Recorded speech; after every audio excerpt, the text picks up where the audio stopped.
welcome. Tonight, we will drift back to the northern coasts of the Viking Age.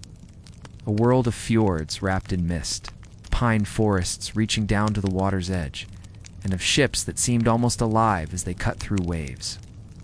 You may already picture the warriors' helmets, shields, raids across the sea. But behind those warriors were others, quiet workers, patient craftsmen, men who shaped wood with slow precision. They were the shipbuilders.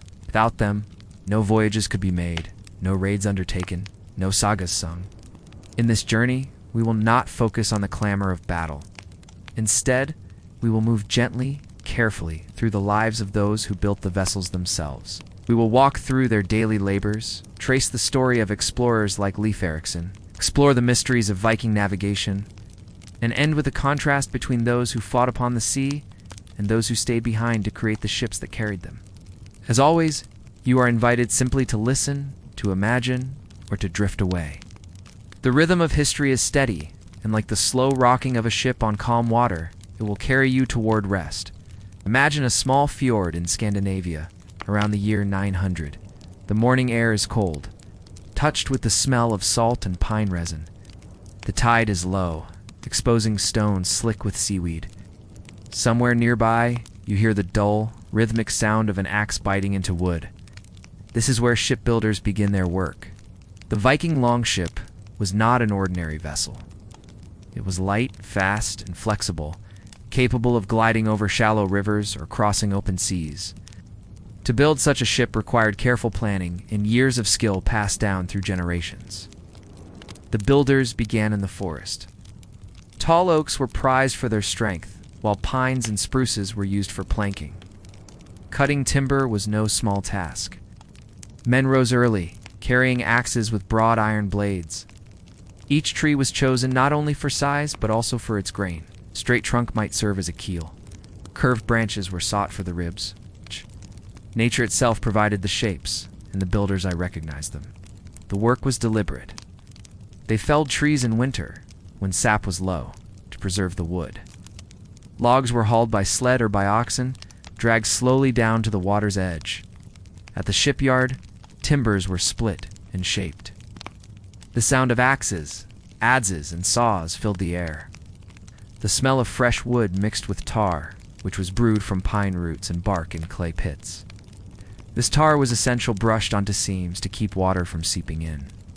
The keel was laid first, the backbone of the ship. From it, the ribs rose, curved and strong. Then planks were fastened using iron rivets, or wooden pegs. Builders overlapped the planks in a style known as clinker, giving the ship flexibility against waves.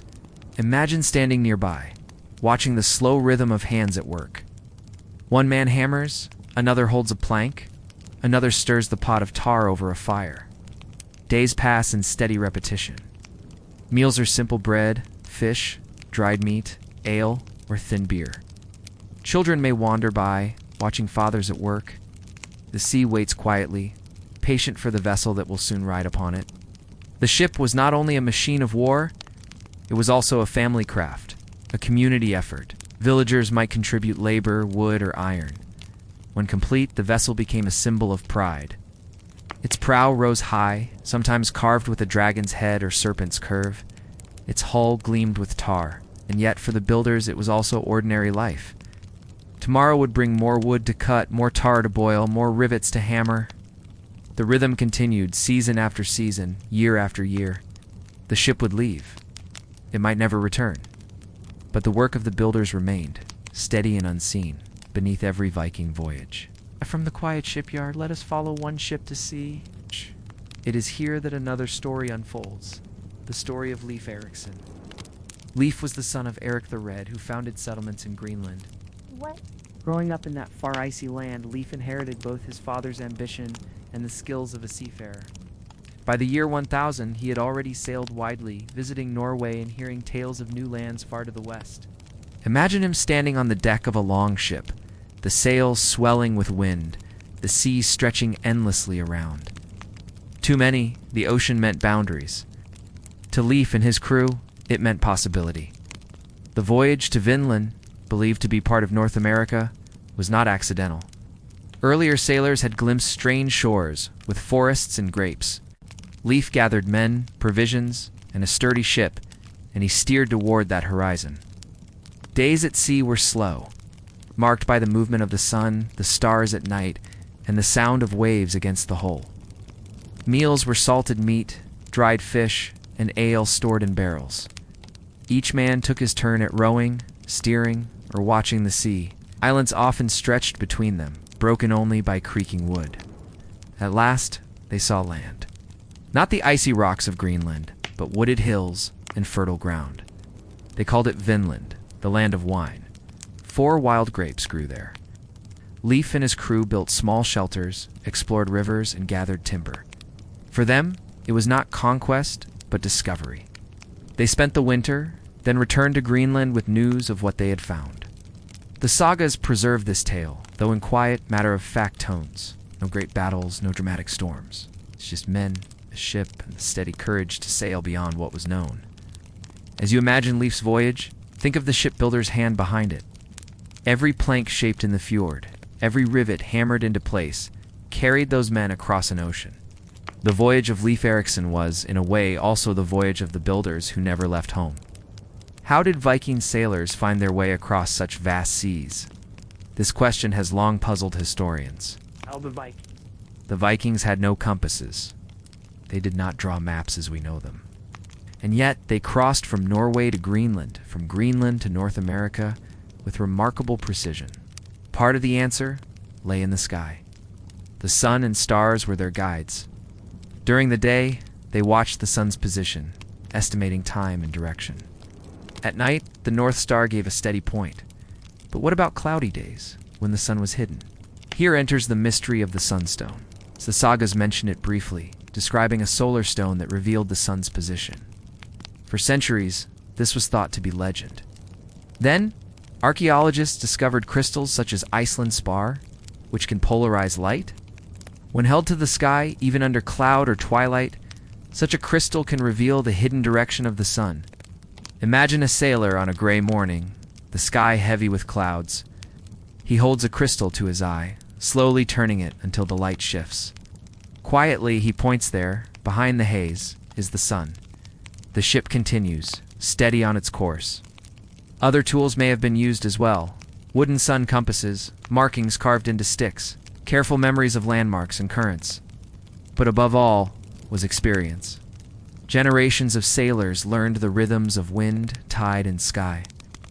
A gull's cry, the smell of seaweed, the color of waterall, could tell a sailor where he was. The mystery of navigation remains partly unsolved, but perhaps that is fitting. For the Vikings, the sea itself was alive with signs. They did not need to master it completely. They only needed to move with it, patient and observant, until land appeared again on the horizon.